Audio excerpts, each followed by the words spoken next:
Welcome viewer, I am Murugan S. This video tutorial describes, Spotify installer could not be start with error code 17. Right-click Start button, click Run. Type %app data %.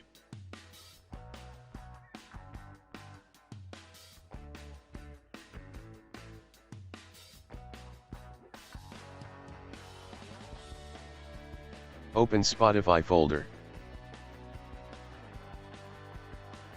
Right-click Spotify, click Open.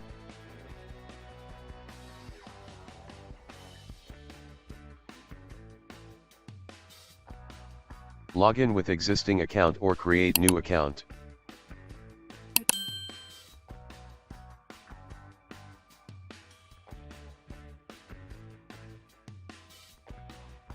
I hope this video tutorial helps to you.